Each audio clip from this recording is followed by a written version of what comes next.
और जहां लिखा हुआ है, कहता है कि मेरे मुख से नीति की बातें निकलती हैं, वचन की बातें निकलती हैं, और मेरे हृदय की बातें समझ की होंगी। हालेलुया। अगर परमेश्वर का वचन हम सुनते हैं तो उसका वचन क्या है? समझ की, बोलो, समझ की बातें हैं जी। ये समझने वाली चीज है और दूसरों को समझाने वाली चीज है। हालेलुया। कब तक हम झूठी शान और झूठी दौलत के ऊपर अपना मन लगाए रखेंगे? सच्ची दौलत परमेश्वर की बाणी है, जिसके मन में जे बस गई, जे कभी आपसे दूर नहीं जाएगी, जे हमेशा आपके साथ बनी रहेगी।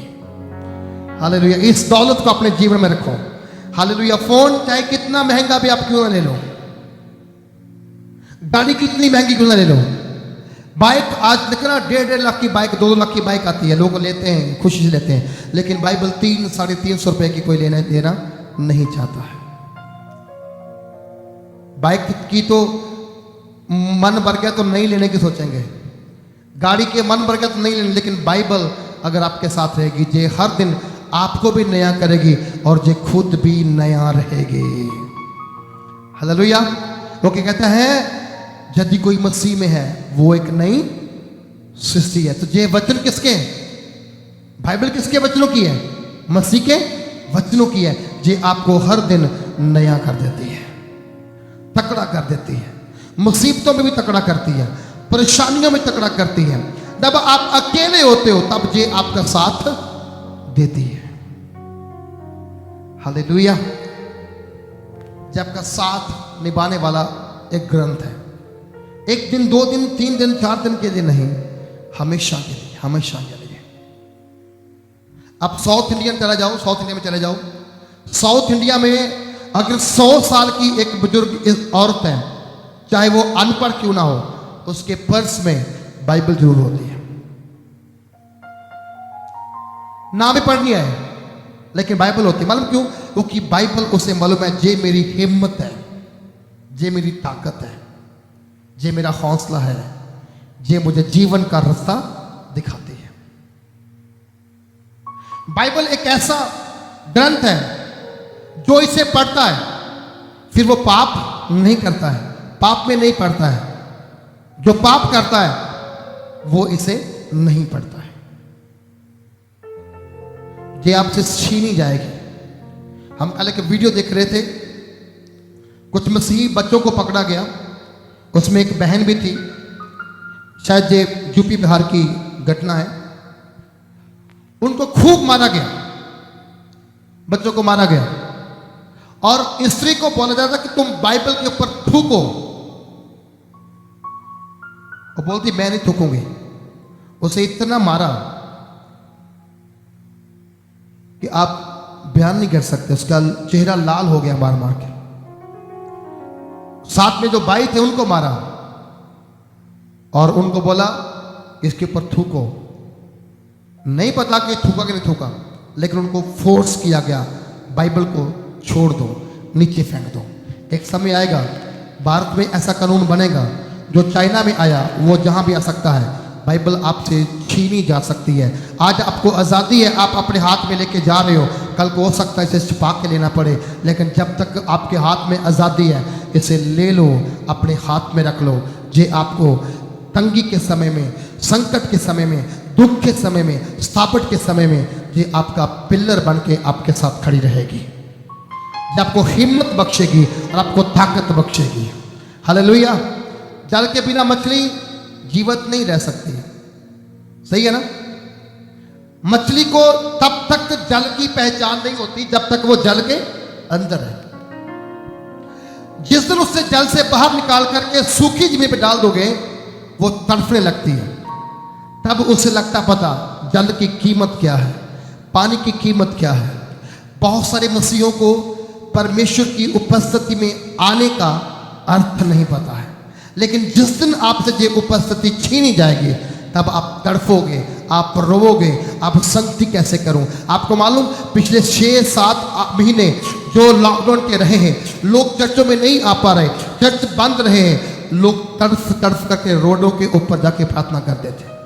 इटली में, अमेरिका में, इंग्लैंड में, फिलिपाइन में, अलग अलग देशों में लोगों ने सड़कों के ऊपर घुटने टिका के प्रार्थना की, लेकिन जब चर्च खुलते थे उनके पास टाइम नहीं होता था। मैं कहता हूं आप मुबारक हो, आप धन्य हो, क्योंकि प्रभु ने आपको चुन लिया है, आपको ठहरा लिया है। इसलिए प्रभु का वचन कहता है, हालेलुया, कहता है और मेरे हृदय की बातें समझ की होगी। जो दिल से वचन आप याद करते हो वो आपको समझ बख्शता है, आपको समझ देता है। सुलेमान बादशाह जब उसने प्रार्थना की परमेश्वर से और परमेश्वर ने उससे पूछा, सुलेमान बोल तू क्या चाहता है, मैं तुम्हें दुनिया के सब राज्यों के ऊपर अधिकार दे दूंगा।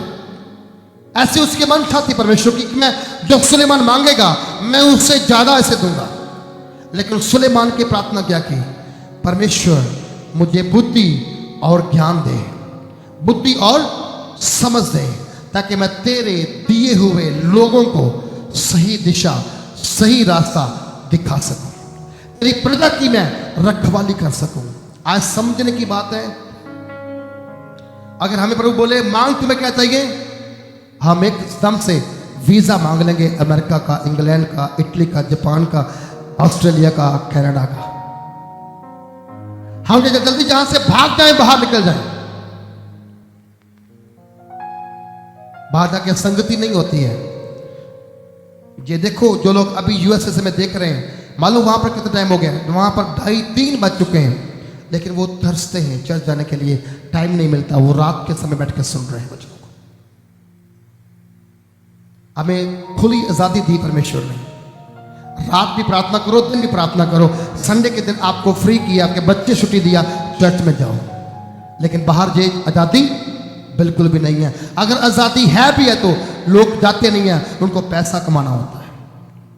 एक दिन ऐसा ना हो आपका पैसा अनिल अंबानी की तरह आपको खोखला कर दे, सारी शानो शौकत खत्म हो जाए, आपको अपना गोल्ड बेच करके अपना कर्ज चुकाना पड़े। प्रभु कहता है जो थोड़े में वफादार बनेगा मैं उसे बहुतों पर अधिकार दूंगा। हालेलुया। हम क्या कर रहे हैं, धन के पीछे दौड़े चले जा रहे हैं। आ जाओ, आवे चाहिए, जे भी मिल जाए, जे भी मिल जाए, जे भी मिल जाए। जब जाएंगे क्या होगा, कुछ साथ में लेके नहीं जाएंगे। जानवरों से भी कम कीमत है हमारी। जानवर मरे तो उसका तो चमड़ा, हड्डियां बिक जाती हैं, हमारा तो वो भी नहीं बिकता। बोलो हालेलुया। समझ लो आप कैसे जीवन जीना है, बुद्धि से जीना है, समझ से जीना है कि परमेश्वर के वचनों के साथ अपने आप को सुशोभित करना है, सजाना है। मैंने सुबह देखा जब बच्चे तैयार हो रहे थे स्टेज के ऊपर आने के लिए, आशीष, ब्लेसी, ये ड्रैल लेकर के जबरदस्ती से अपने बालों को सीधा कर रहे थे, सेंट डाल रहे थे, परफ्यूम डाल रहे थे, बालों को सेट रहे, वो क्या कहते हैं, हाँ, हेयर स्प्रे भी कर रहे थे। मैं देख के हंसा। मतलब देखो स्टेज के ऊपर जाने के लिए, क्योंकि हमें लाइक लोग देख रहे हैं, बाद में यूट्यूब पर देखने वाले, हमारी सुंदरता लोग देखें, लेकिन क्या हम वचनों के साथ तैयार हैं? क्या हमें परमेश्वर के वचन तैयार करते हैं? क्या हमें परमेश्वर के वचनों से हम सुशोभित हैं? आपका मेकअप खत्म हो सकता है, यदि वचनों ने आपको तैयार कर दिया, ये चमक आपकी कभी खत्म नहीं होगी। हालेलुया। ये चमक आपकी कभी खत्म नहीं होगी। हम लोग परसों टाना प्रार्थना करने के लिए गए, बच्चे थे वहां पर नेपाली, मन खुश हुआ। मैंने वहां पर बोल गया इनको एक एक जबूर जरूर सिखाया करो, इतनी अच्छी प्रार्थना करते हैं बच्चे। मैं अभी हम जाके बैठे चटाई डाल के घुटने टिका के, हमने भी पानी पी रहे थे, उन्होंने प्रार्थना करना शुरू कर दिया। हालेलुया। हमारे बच्चे टीवी नहीं छोड़ते, फोन नहीं छोड़ते, दुख की बात है। और फिर आंखें धुंधली पड़नी शुरू हो जाती है। जो बच्चे इस समय घुटने टिका रहे हैं ना, उनको बड़े होकर घुटने टिकाने की जरूरत नहीं पड़ेगी, बहुत लोग उनके सामने घुटने टिकाएंगे। हालेलुया। जो आज फोन के ऊपर है, जहां सोशल मीडिया के ऊपर है, घुटने टिकाते हैं, एक दिन उनको दूसरों के सामने घुटने टिकाने पड़ सकते हैं। मालूम क्यों? प्रार्थना के लिए।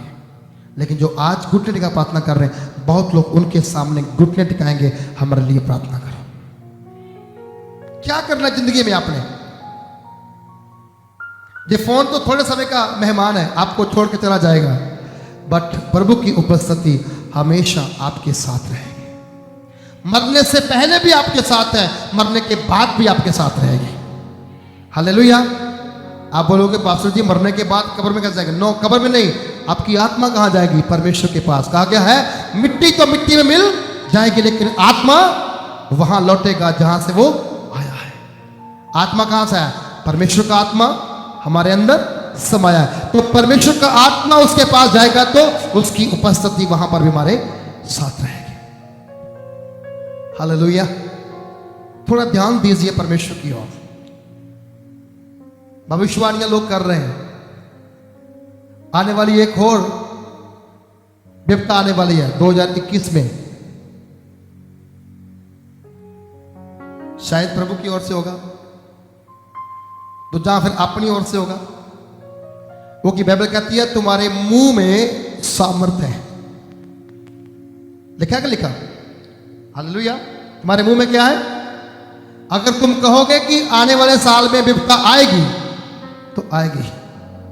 क्योंकि आपके मुंह में सामर्थ्य है, आप जो बोल रहे हो वो होगा।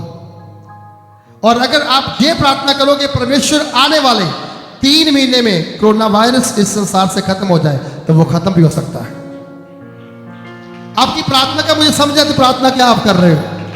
आप दुनिया को डरा के रखने वाले हो, उनको सीधे रास्ते पे नहीं लेने वाले। बहुत सारे सेवक आज भविष्यवाणी करते जा रहे हैं। किसी पास्टर ने बोला जी अभी चमड़ा उतरेगा लोगों का, चमड़ा मांस गिरेगा नीचे, जैसे कलर गिरता है ना दीवारों के साथ, वैसे गिरेगा। मैंने बोला यीशु मसीह के नाम से कैंसर। वो भविष्यवाणी कर रहा है, मैंने बोला यीशु मसीह के नाम से कैंसर। हमें ब्लेसिंग के लिए बुलाया गया है, श्राप के लिए नहीं बुलाया गया है। एक कोरोना वायरस आया है तो ये परमेश्वर की ओर से था। मैंने कल भी बोला घर में, ये पास्टरों के कारण आया है। जब तक पास्टर तौबा नहीं करेंगे, सेवक तौबा नहीं करेंगे, ये वापस नहीं जाएगा। इसीलिए बाहर के देशों के जितने सेवक हैं, उन सब लोगों ने तौबा करना शुरू किया, रोड्स के ऊपर आके प्रार्थना करना शुरू किया। बहुत सारे सेवक रो रो के प्रार्थना कर रहे हैं। हालेलुया। मालूम क्यों? क्योंकि हमने अपने आप को प्रमोटिंग में लेकर आए। हम कहा मैं बड़ा हो जाऊं। यीशु मसीह चाहे छोटा हो जाए, मैं बड़ा हो जाऊं। मेरा नाम सबके बीच में होना चाहिए, यीशु मसीह का हो चाहे ना हो।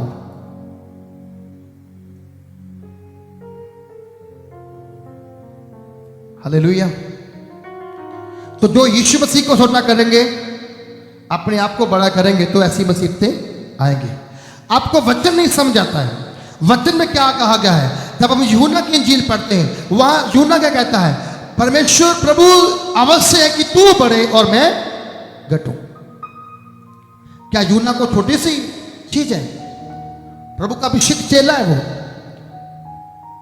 रेवलेशन की पुस्तक लिखने वाला है वो, पत्रियां लिखने वाला है वो, यूहन्ना की इंजील लिखने वाला है वो, परमेश्वर के पुत्र को प्रकट करने वाला है वो। और वो कहता है तू बढ़े और मैं घटूं। और आज क्या हो रहा है? लोग यीशु से कम मुझे जाने, मुझे पहचाने। इसी कारण से परमेश्वर ने सबको बोला जाओ अपनी कोठरियों में जाके प्रार्थना करो। तुम बाहर नहीं निकल सकते।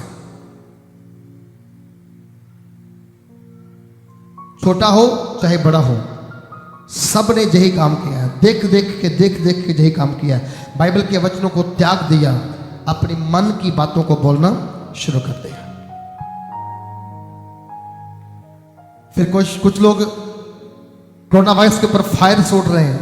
कोरोना वायरस जल जाए, जला नहीं। कोई कहते हैं जूते मार के भगाओ, जूते से भी नहीं गया।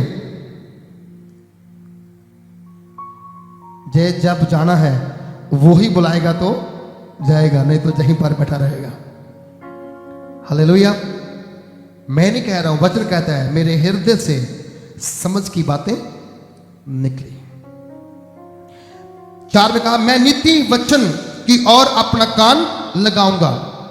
नीति वचन वो वचन जो मुझे नई जिंदगी जीने का रास्ता देते हैं, मार्ग देते हैं।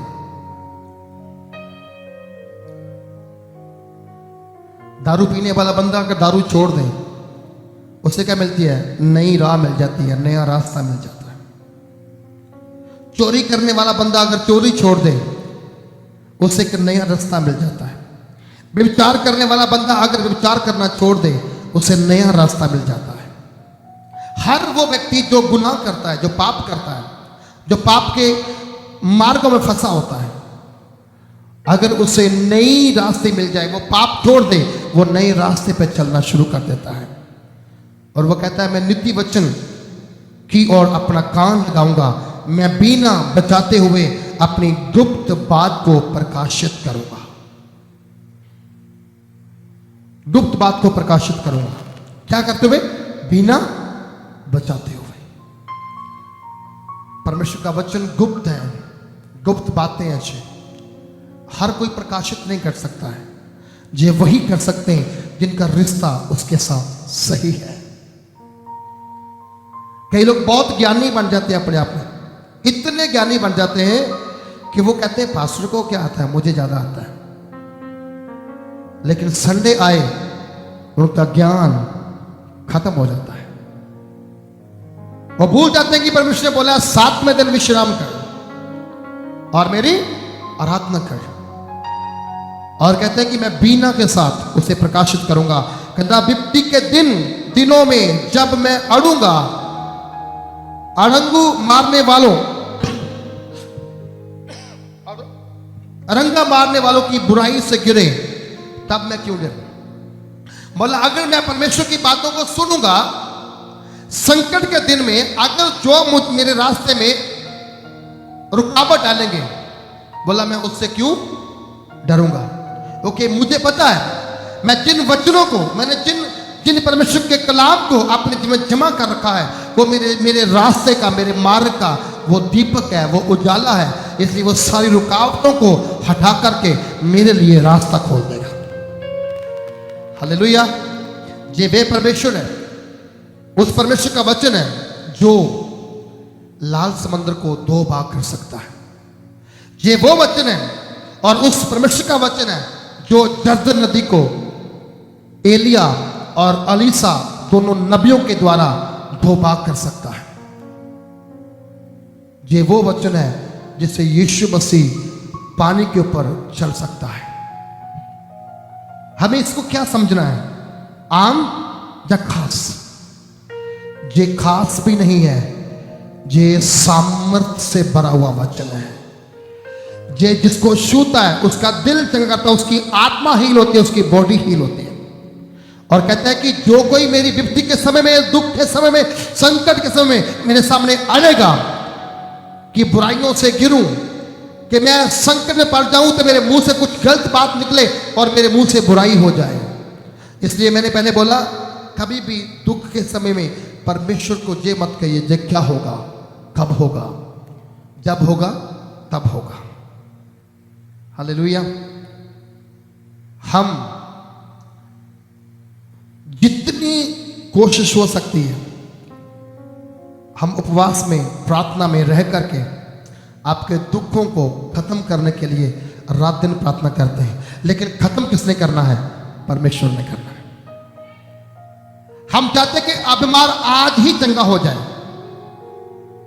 जब हमारी इच्छा होती है आज आया, आज चंगा हो जाए, उसकी ब्लेसिंग खुल जाए। लेकिन ये उसके ऊपर होता है, उसने प्रार्थना को सुन के उत्तर आज देना है या 1 महीने बाद देना है, या 6 महीने बाद देना है, या 1 साल बाद देना है, या कितने साल और वेट करना पड़ सकता है।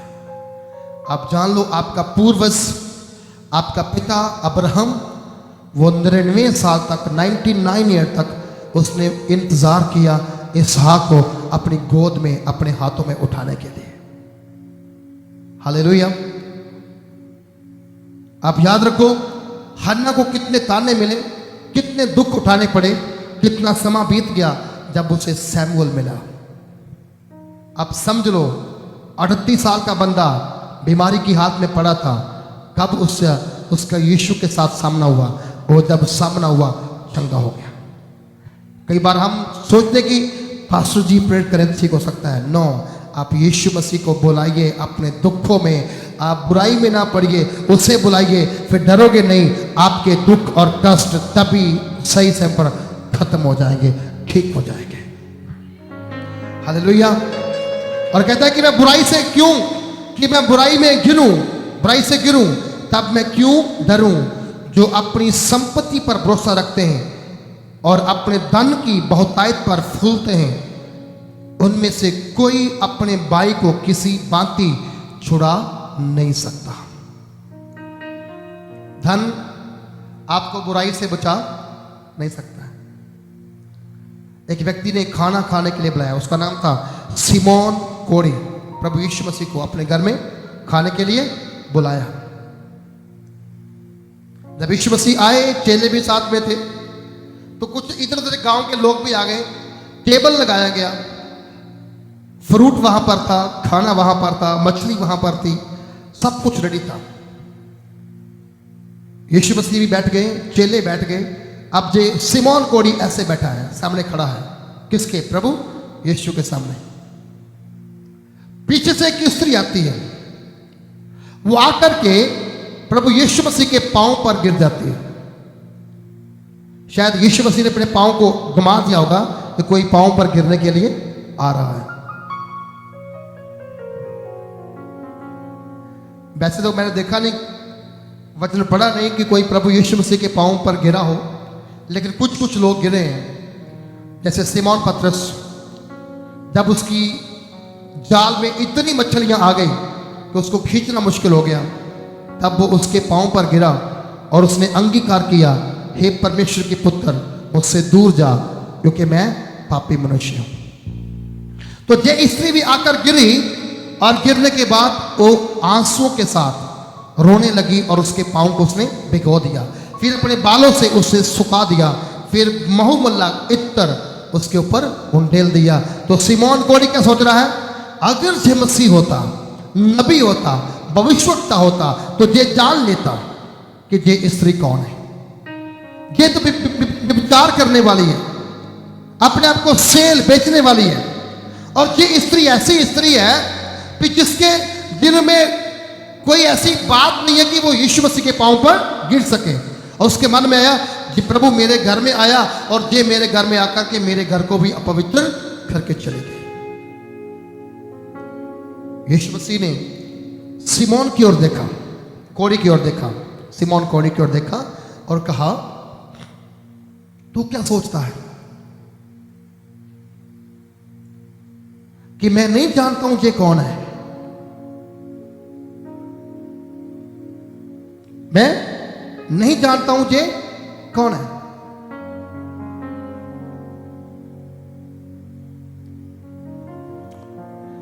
मैं तेरे घर में आया, तूने मुझे हाथ धोने के लिए पानी, तूने मेरे पांव को नहीं धोया, हाथ सुखाने के लिए मुझे कपड़ा भी नहीं दिया, मेरा कोई स्वागत में अच्छी तरह से नहीं किया, और तूने मुझे खाने पे ला करके बिठा दिया।